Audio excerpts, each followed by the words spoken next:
GoPro is literally perched on like one of those reflective like traffic cone things, but that one has got a rounded top. This one is literally, the edges are that thin, so it's okay. There's grass below, so you're not going to get damaged. But some exciting news. I had the start sheet for the national championships, the national hill climb championships right here. I screenshotted like the last bunch of riders. So I'm off third from last at 2 minutes to 1 in the afternoon, and then so I'll start from the last man and work my way up. Andrew Feather, last man, obviously current national champion, defending national champion. Max Stedman, some of you will probably know, very good elite rider in the UK, good climber, quite a small rider, so you know, suits the climbs anyway. Callum Brown, well, me and then Callum Brown. So Callum Brown has been dominating like the, I guess the, you know, the shorter climbs in, you know, this year's hill climbing scene. Is such a powerful rider over the short climbs. It'll be interesting to see how he gets on Haytor on the long climb. And then there's Dan Evans, you guys will probably know, also Welsh. Andy Nichols, Richard Bussell, former national hill climb champion, Cameron Biddle, Andy Cunningham, Adam Kenway, former national hill climb champion, Richard Gildeer, Josh Coyne, Liam Holohan, and Archie Cross. So those are like the last kind of 13 riders, 14 riders that will be kind of, yeah. I don't know whether there's, I haven't actually properly looked through the start sheet. I only screenshotted that section because obviously, you know, that's my start time, that's my number. So aside from that, this morning we've been working on our weakness, which is that kind of final kick to the finish that I guess might well have lost me or won me the race on the weekend. So I've just done, I think it's either 9 or 10, I lost count, but you saw on the screen all the spikes of like all the climbs. It's literally, I've just come up and down Swiss Valley climb, which is a main road, but it has varying gradients, so it starts off quite steep, like 15%ish, flattens off quite considerably, like really quickly as well, and then it ramps up near the end as well. So I did 9 or 10 repeats of 3 minutes, and at the end of every 3 minutes, at the last 20 seconds, I was just sprinting. And some of you might have heard, I didn't really have like goal reps in mind. I just wanted to go out and keep doing it until I've ticked up some pretty decent TSS, which with a 0.9 intensity factor for an hour, I've got 87 TSS. So what I did was I said to myself, I'm going to keep going, and when I get to like a point where I feel like I've got maybe 2 left in me, I'm going to stop, and that is that point right now. So I feel like if I do like another one, I'll just be able to hang on, but if I do one more, like that'll be the last one. But of course, it's like always big picture. You don't want to cook yourself and then not be able to ride the next day or even this evening, which I plan to do. So, you know, I don't want to go too deep, if that makes any sense. So called it there. A lot of people do that in the gym. They work off like, you know, they drop set, you know, work within of my 1 rep max, so back off from there. So that's what I've basically done. Each of them ridden at around 400 to 410 watts, and then that last bit was sprint. But that last bit, like, it was just anything I could manage basically, so it was around 500 watts.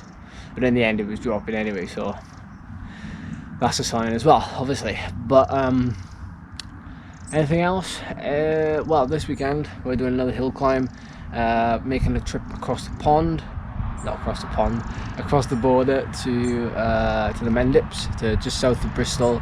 We're going to be doing the Burrington Coombe hill climb, which we actually raced up in the circuit of the Mendips in the Elite Road Series at the start of this year, like April, May sometime. So I know the climb, I've ridden it a few times. It's a nice climb. It's kind of through like a mountainside. It's kind of like a gorge either side. It's not Grand Canyon style, but it's still picturesque. But that's like a 7 or 8 minute climb, so it'd be a good one to do as like a, you know, good to do a slightly shorter one than what I've been doing the last few weeks. And yeah, that's about it. So I'm gonna head home now. I've done an hour, I've done the bulk of this morning's work. Got a set of wheels coming today. How could I forget that? From Chin Lad, the guy who's built me these wheels, hand built. These are pretty lightweight anyway, but the ones he's built me are more specific, with titanium skewers and that sort of thing. So when they arrive, I'll let you know, and we're going to be putting the new tyres and tubes on. I know a lot of you have wanted me to go down the tubeless route or the tub route, but with what I could afford at the time and what he was building, I wanted to go down the latex tube and the very, very lightweight tyre route. You know, really went into that. I you know, there's obviously gains to be made. I will, you know, there's options to improve. So next year we can always make that change if need be. But currently that's what I'll be running. Again, I'll show you all that. But yeah, they're coming today. So if you want to check him out, Chin Lad, actually, check him out on Instagram because he's posted some pictures on them there. I'll put the tag on the screen.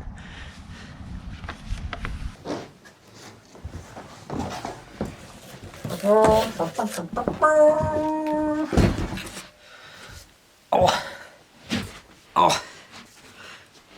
I'm getting old. Alright, so we have finally got our wheels. Forgive the writing on the whiteboard. That's some stuff we were doing with the cycling club. Stuff about training and just general scientific stuff. What have I got here? So we've got Chin Lad's own shallow rims. They're like real shallow. I'm not sure the name of the spokes. They are based on like aerospace engineering. The specific company that's on Instagram. They're like slightly winged, so there's a little bit of aerodynamic thought gone into them. We have some titanium skewers which are pretty nifty. I never ever had those before, and we're gonna run the tyres wherever they are on these. So the wheel set comes in at 1400, which is, you know, kind of nowhere near what you expect from like Schmolke or, you know, Hunt SL climbing wheel set, but they're hand built. And we're going to see what we can do on them because, you know, Chin Lad has supported me through last winter. He actually contacted me asking me to try a pair of like kind of winter training wheels. So I tried them, tested them, and then after that he was excited to send me another pair. So this is kind of like our third edition, and obviously these are specifically for climbing. Pillar Spoke, that's the name of the spoke, Pillar Spoke, since 1984. There's a website there as well, pillarspoke.com. Yeah, this is something, you know, a little bit different because they're not off the peg. I know they're a little bit heavier, but there's something like quite nice about riding a custom built wheel. This is for obviously Shimano 11 speed, but you can build them with camp bag as well. Same style, everything, and yeah, lots of spokes. Looks very old school, but very classy. I like it.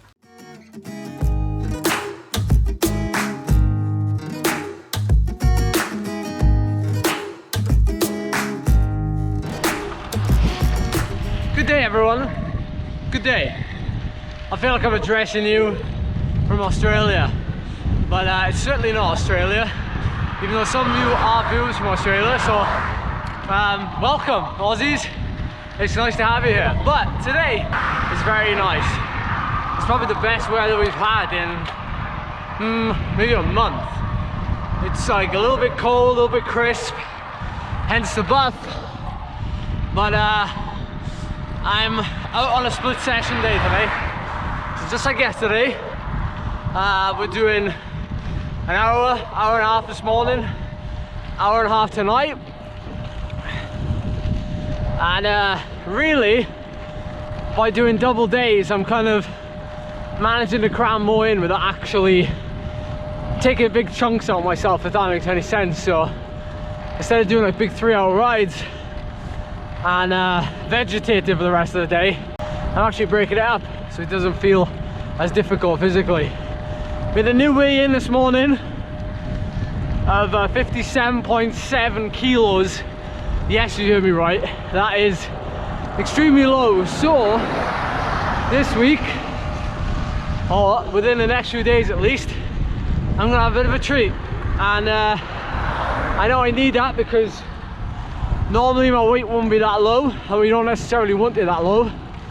And in terms of nutrition, apart from eating healthily and kind of watching, you know, my portion sizes and what I'm eating, I've not actually been calorie counting or tracking foods, you know, religiously. It's kind of built in now, and yeah, I could be a little bit more lenient, you know, feed the brain, feed the soul, and enjoy myself just a little bit. So today is also the first ride on the new wheel set. I have to say, although I'm not really climbing, they roll really well. But of course, they're teamed with, thanks to our expert advice in the comment section, I put normal tubes in rather than the latex ones straight away, just to give the tyres a bit of a roll. So we're sticking to the flat route around the coast with hopefully no puncture risk, because each tyre only weighs 165 grams and they feel paper thin. So these Pirellis, they feel super good and they're rolling really well on this flat road, I have to say. And for someone who's so used to riding and doing hill climbs on training tyres, which are continental kind of standard Grand Prix 4000s, which, okay, they're probably not that standard, but in terms of high-end tyre, there's a little bit of a difference. Also, another update, the carbon saddle I'm currently running, which is a Seller Italia, 125 gram. I've also got that one I stuck physique bar tape on, which is like 90 grams, 80 grams. I couldn't get on with it. That's probably because I've not ridden it enough, but the position on this bike is just a tad bit stretched out because of the layback seat post. Now, it doesn't seem to be a problem with this Seller Italia or my normal padded physique, because this is obviously carbon. But what I've noticed is, riding Rafa shorts or Rafa chamois, it is hideous. Riding a pedal-led chamois, so my old team shorts, it feels sublime.